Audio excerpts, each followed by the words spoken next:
Hi, welcome back to my garden.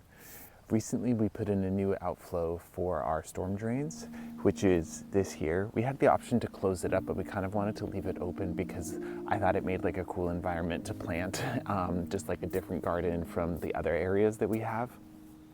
So we live on Vancouver Island, and where we live is technically a rainforest. So for about half the year we get a ton of rain, and then the other half, recently at least, has been pretty dry. So this area will stay pretty wet most of the year. I think it's pretty shady. It may get like an hour of sun in the summertime, but there's some big maple trees and stuff here, so it does get like a little shadier once they leaf out. So I wanted to find a bunch of native plants that I can plant here. And the only rush is that I think whenever there's like bare soil, something's gonna colonize it. And I feel like if we don't do it, then it'll just be the weeds doing it. So I'm working with a few different things today. I'll be sowing some seeds. And then I also dug up some perennials, and then I also have some cuttings, and then I also have some rooted cuttings. I think that's pretty much it. So there's a bunch of different things. So I'll start with the seeds. Okay, I have a few different things that I'm working with. So for seeds, what I did was I mixed up a bowl that has mostly just coarse sand and then just like a little bit of compost mix. And then I wet it lightly so it's not like super wet. And basically I'm gonna mix all my seeds in here and then spread it out like that. I figured that way I can spread it out a little more evenly. And because this is a little bit moist, hopefully the seeds will stick to it and then they'll just like adhere to wherever they get thrown. So I have a few different things. This is one of the ones I'm most excited about. It's Western Blue-Eyed Grass. And this one is actually, I think, a member of the iris family.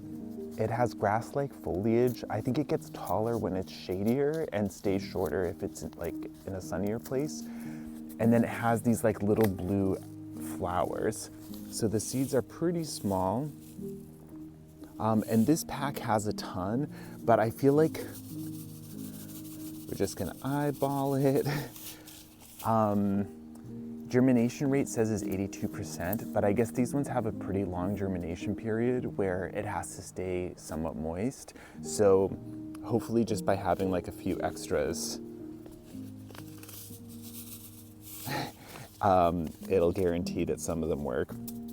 And then I have red columbine, which is like Western red columbine is native, I think, pretty much to the whole West Coast, maybe even into the Rockies. But it has just like a really pretty flower. It's like red and yellow, and I think it's like a hummingbird favorite, and they bloom like all over the property. Oh. Mix some of those in. I want to save like about half of them. This says it has 1,800 seeds, so I'm sure I put in at least 900. And then the Western Blue-Eyed Grass was 20,000 seeds, and I put in about a third of that, so maybe 6,000. And then I was gonna put in some wild bergamot. This isn't technically native to here, it's native to Eastern Canada, I think, and the US. But I kind of just wanted to try it. It's just like really pollinator friendly, and I think it'll like the kind of moist soils here. I don't know, we'll see how it does. It felt like a close enough native.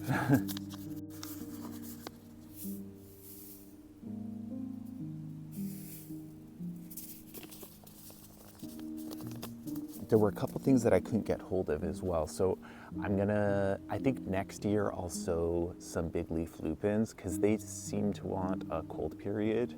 And I think it might be too late for this year.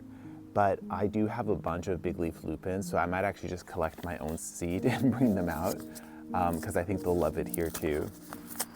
And then this is Douglas Aster, which is one of my favorites. You can see it's like all mixed together. All the like little fluffies, it's almost like dandelion flowers. This says it has 20,000 seeds, so it's gonna be hard to eyeball. I think these ones generally want like maybe a little more sun, but there is like a sunnier side of the ditch here, so hopefully they'll just like do well there. Okay, so I'm just gonna like mix this all up. Okay, so I think that's pretty good. So I'm gonna start spreading it out.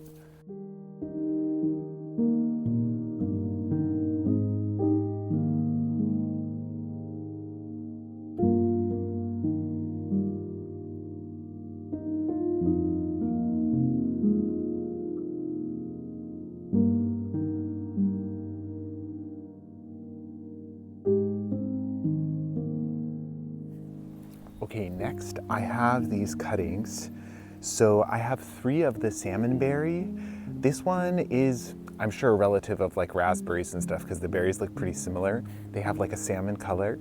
The flowers are bright pink, and along with the red flowering currant, which I'm gonna plant next, they're like an important food of migrating rufous hummingbirds. So these ones in this, the red flowering currants are some of the first like berry flowers to bloom in the season, and the rufous hummingbirds like follow them up the coast.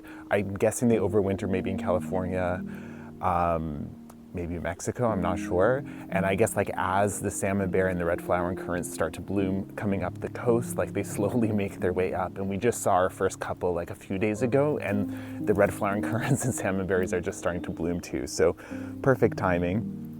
These ones both take easily from cutting. You don't really have to do anything.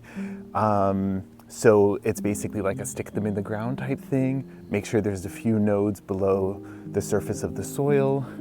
I could cut the tops off of these, and it would give their like new roots a little, I don't know, a better chance, I guess. But I just don't think it's necessary. I think these will do great, and they'll always have some moisture. So I'm gonna find some cute spots to put them. Like the salmonberry does have thorns, but I'm holding them without gloves. They're pretty mild and they're pretty small. It's just like if you squeeze them really tight that you might get pricked, but I'm not like super worried about it.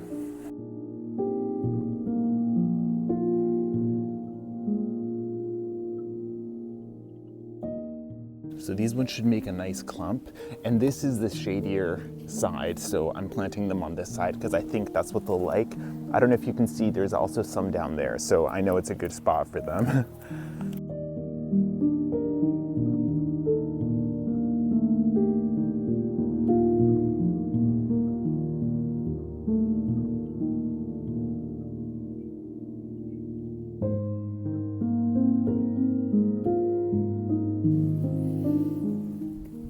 Okay, next I have some exciting little herbaceous perennials that are unrooted. I'll put this one in the bowl. This one is a kind of woodland sorrel. So I want to say like Oxalis tuberosa or something. So it has like clover type leaves. I think that the root is actually edible too. And this is from a clump that I had elsewhere in the garden. So you can see how it spreads by like the rhizomes and then puts up new little leaders. So what I want to do is kind of take this apart a little bit so that I can basically just like dig and bury a bunch of pieces and then just like let it do its thing, and it'll just like spread over time. This one had only been in the ground for a year, and I left plenty of it behind, so I know it's going to be pretty successful. And like the other things I'm planting, like it wants some moisture, mostly shade. I don't think this one wants any direct sun actually. Okay, I think I got them all. I might end up with like a very fertile patch of mulch over here from where I've like mixed all the seeds, and so that's one. And then I also have these guys here, which I'm really excited about. These are skunk cabbages. So again, they're like native. They have like bright yellow flowers around this time of year. These are just babies, so I don't think they'll bloom this year, but I dug them up from somewhere else in the property, and they all have some roots and like a little bit of like, I don't know, a root, not ball, but just like the kind of fatter part of the stem at the bottom. These ones are in the aroid family, so they're related to like alocasias and stuff, like elephant ears, but obviously they're like fully hardy. And then the other one, I feel like I keep saying that it's the thing I'm most excited about, but this might actually be as well. These are the little bleeding hearts. So Pacific bleeding heart, Descentra formosa. And I basically just like found a bunch of clumps that I had and just dug up a few individuals from each one. These ones spread by seed and also by tuber, and they have really pretty flowers. Another hummingbird favorite. They're kind of like pale purpley pink, I guess. I'm sure I have some pictures. So for all of these things, I'm gonna do the same thing. I'm basically just gonna like make like a little like crack in the soil and then pop them in.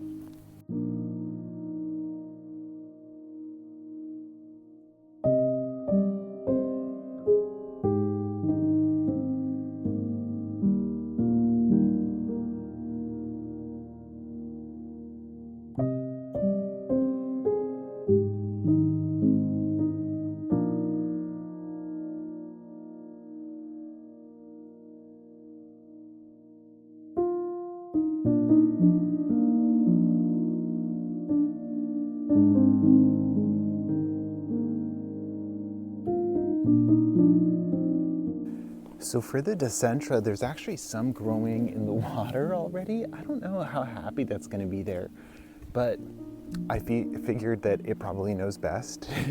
So I'm kind of just gonna do the same thing, but maybe plant it just out of the water. Just because from where I've seen them grow, they like moisture, but I don't know if they like to sit in the water the whole time. But we'll see. I'm curious how those ones turn out.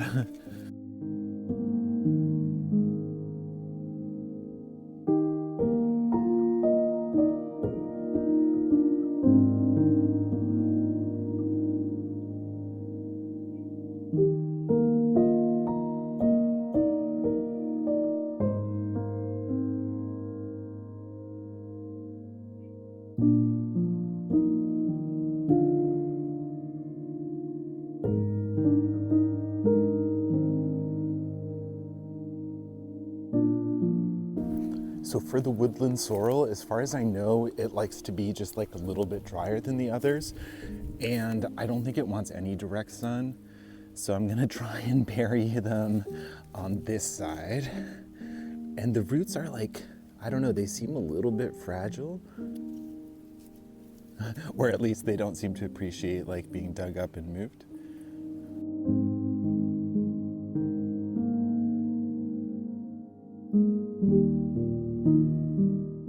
Okay, and then the last things I have to plant are, this is the red flowering currant that I mentioned earlier.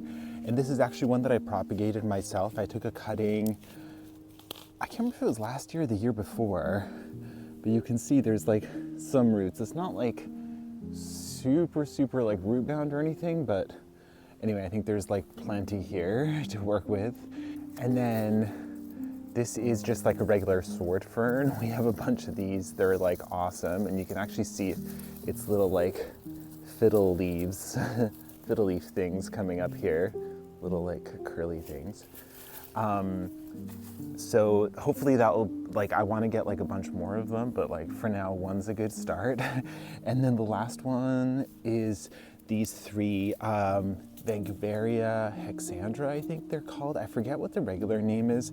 I think it's like inside out flower or upside down flower. I can't remember. I think inside out. And again, they don't look like much right now. They do have pretty good roots though. They're kind of root bound. And these ones are also like moist shade lovers, and they have really pretty flowers. I haven't actually seen these bloom because I got them last fall, but the leaves are like a little bit ferny, a little bit like the bleeding hearts too, so I think they'll fit right in. And because I just have 3 of these, I think I'm gonna put them near the little bridge just so that I can see them, you know, as much as possible as we cross.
Okay, so I'm not sure how many things are actually visible on camera or not, but everything's tucked in. We are expecting rain on and off over the next like 10-day forecast, and there are a couple of cold nights too, like 1 or 2 degrees Celsius, so like kind of 32 to 35. So if any of the seeds will benefit from some stratification, maybe that will help them out a little bit. But yeah, I'll keep you posted on how things evolve. I think that some things like the skunk cabbages, I think will start to grow pretty quickly. And with the bleeding hearts especially, I'm really hoping that they just like spread and kind of take over the whole area. And like I said, there's a few things I couldn't find that I'm gonna add. So I'm gonna add some lupins. I might dig up some more ferns and put them in. Also, Oregon grape will look really pretty along the edge. That's just starting to bloom now, like in the wild. Yep, like beautiful yellow flowers. But so I'm not gonna move them while they're blooming, but I might do that right after. And then there is like a small patch of trilliums. I'll show a close up. So I'm really hoping that they start to spread too, because I find it really hard to find either tubers or seeds for like specifically for the native Western trillium.